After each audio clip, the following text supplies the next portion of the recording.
doing a weekly outlook. So today is Monday, the 28th of February. So a few things I want to cover before I start breaking down the charts. First of all, news-wise, you guys know I don't really care about the news.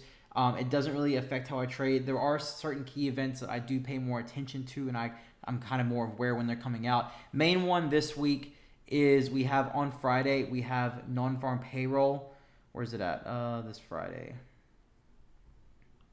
So if those who don't know, this is myfxbook.com. It's a free website. You have all your all your links on here for your economic calendar, your position size calculator. Anyways, as I was saying, we have non-farm payroll on Friday, which is the biggest news release out of the U.S. Honestly, as long as you're trading with proper risk management, you're following your trading plan, you're going to be okay. Just be aware, maybe widen your stops a bit. Or even maybe reduce your risk a bit, just because generally speaking, there can be more manipulation around big events like non-farm payroll. The last two non-farm payrolls really haven't done much, but sometimes they can do a lot. Before I jump into pairs, a few things I want to cover. So I didn't update last week on YouTube or the Discord because I've been so busy with the mentorship students growing rapidly. Lots of trades, lots of pairs, lots of we've done huge trades on GJ in the last 2 weeks. We have two positions both running at like 400 pips each, 350, 400 pips each since the last 2 weeks. So big moves. Guys, remember, we have the whole Russia-Ukraine situation unfolding right now, which is terrible, obviously. But looking at that situation from a technical point of view as a trader, generally speaking, now this isn't always the case. I've had a lot of people message me last week being like, what's happening in the market? How do we predict what's going on? The market's going to do what the market's going to do. Your job as a trader is to just follow along the charts and just, try to trade without a bias and just watch what the charts are doing and react to it accordingly. The market can go up or down at any point, okay? So with everything going on in the world, technicals will still play out. They might just be very, very messy doing so. Now, we saw big moves on JPY pairs and gold last week. The reason for that is because they are safe haven currencies. So generally, whenever there's any talk of war or some big, world event, like even when COVID occurred, like some economic crisis or a war, things like that, you'll generally see, big pushes into the Japanese yen and gold because they are safe haven currencies. So that's why we saw really big moves up on gold last week. That being said, guys, I'm going to cover what I would think to look for, but if you want my honest opinion, I would just not trade gold. And if you do, I would really limit your risk, okay? Especially with what's going on in the world right now. Like, these are crazy times and very unpredictable, a lot of manipulation. I personally, if it was me, I wouldn't trade it. However, you're welcome to do whatever you want. Some of you guys have way more experience in gold or have good experience doing it. So trade it how you see fit. Just make sure you please use stop losses and have your risk in check because things can definitely spike at any time. I also would recommend not holding over the weekend. I'm a swing trader. I hold over weekends, but right now I'm probably going to consider, unless my trades are like 200-300 pips in profit, I'm probably going to be closing them just because I don't want to be, have a market open and then gap and I lose my FTMO accounts. As you guys know, I trade through FTMO. So, I don't want to lose all my funded accounts. All my hard work for the last, year and a half of trying to get funded and building those accounts up and scaling them up. I don't want to lose that because I got greedy to hold over over the weekend with all the news going on in the world. So let's break down some pairs, okay? Overall, the markets are very, very messy. So you have to be patient, okay? So what we look at right now might be very, very different to what we're looking at on Wednesday when I do a midweek update, which I will be doing this week. So let's have a look. Okay, so CAD JPY. I was following this last week. Some really good buy on this available last week after it faked out below 90, came back up, tested at 90. Beautiful price action, just beautiful price action. Easy buy up into 91. In and out trade. 15 and 20 pips would have been plenty. If you go 15, boom, easy 1 to 5.6 for 90 pips. Not the biggest of trades. It's only 90 pips, but again, trade the range. As I always tell you guys in all the videos, just trade the range.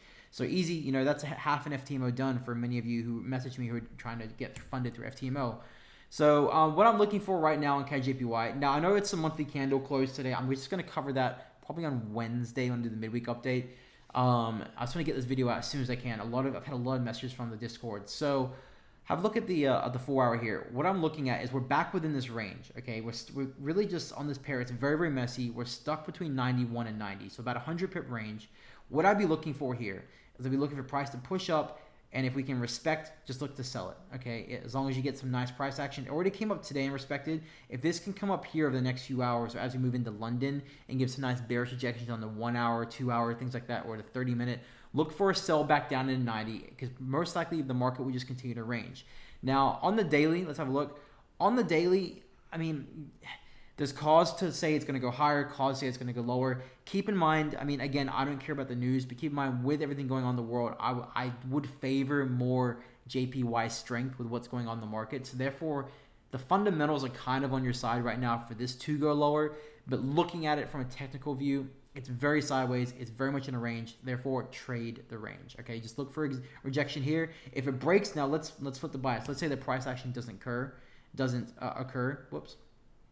You would just simply look for the retest of 91 and take it up to 91, sort of 600, if not 92 region if it breaks there. But right now, you know, we're really overall we really respect this range quite nicely. So be watching for sells from here, and then if it comes back down, you can look for buys from here and just continue to hedge and take buys and sells as this goes sideways. Australian dollar, let's have a look here. So approaching major structure. Okay, so if you guys go back and watch the weekly outlooks from a few weeks ago when we were back down here, I said once we break higher, when we're taking the bias down here, I said our overall target is going to be this 0.728 to 0.73 level, which is where we're at now. We had some very messy price action over the last week and a half, obviously. So what I'd be looking now is I'd be watching this here for a possible major reversal lower, because this is, first of all, obviously it's daily structure. We're at 0.728, 0.73 key level.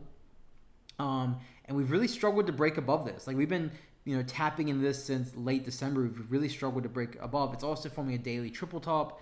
So what I'd be looking for is a possible sell from here. And then if we can break this level, you can look for something like this as well. Otherwise, let's flip it. Let's say price comes back down, you could look to even buy it from here. So there's a few options, but right now, because price is here, I'd be favoring this sell. Now, let me give you one more alternative. Let's assume, like I said, in CAD JPY, let's assume this doesn't give the price action and just blows through. I'd be looking for a break retest of 0.728, 0.73 region to take this up into your overall next target would be up around structure around this 0.73, 800, 0.73, 600 region. Yeah, anywhere sort of through here, just as an example. So that's what I'd be looking for there. But right now, I'd be favoring the sells. I'd be looking for price to push up, nice bearish rejection, and then boom, you're in.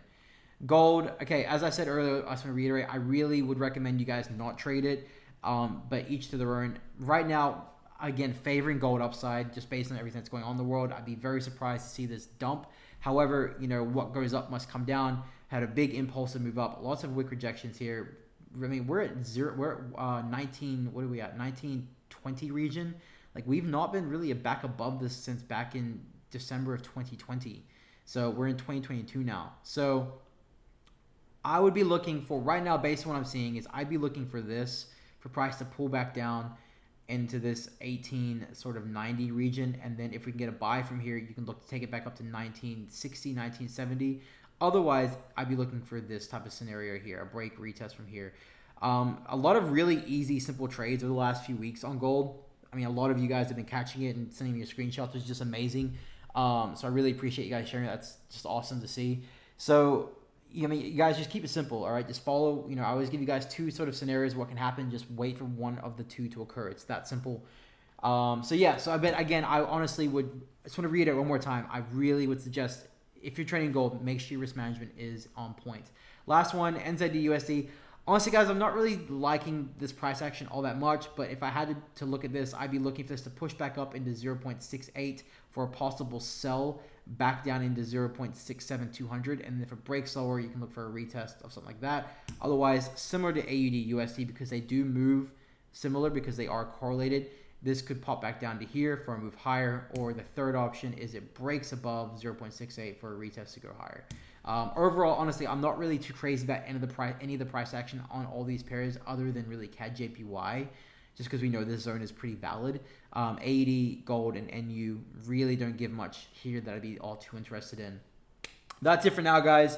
Enrollment will most likely be closing. I'll probably be closing it soon for the mentorship program. It's growing, and you guys know I'm a funded trader.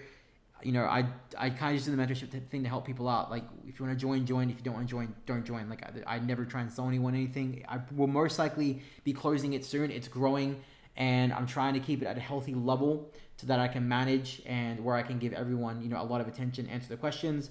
So I'll most likely be closing it at some point over the next few weeks, and then opening up slowly, and then growing it slowly. Again, my priority is to be a trader and then teach proper trading. All right, none of this bullshit get rich quick stuff. Like, you can make a ridiculous amount of money as long as you use proper risk management, a healthy trading strategy, and you have access to capital, which you have all those three things available to you. All you have to do is just, again, focus on the skill set first, practice proper risk management, and then try and get funded through whatever company you want to. Like, I'm not affiliated with anyone. I just use FTMO. If you make 20% in a month with a 400K account, that's 80K. Okay, so you can make a lot of money. Just, it has to be risk management. Like, Forex is not a get rich quick scheme, but down the line you can definitely earn a lot of money doing so. So that's it for now, guys. Have a great week. Remember to please use stop losses. Make sure your risk management is in check. If you guys have any questions, let me know, and I'll be updating again for a midweek outlook on Wednesday of this week. Thanks, guys.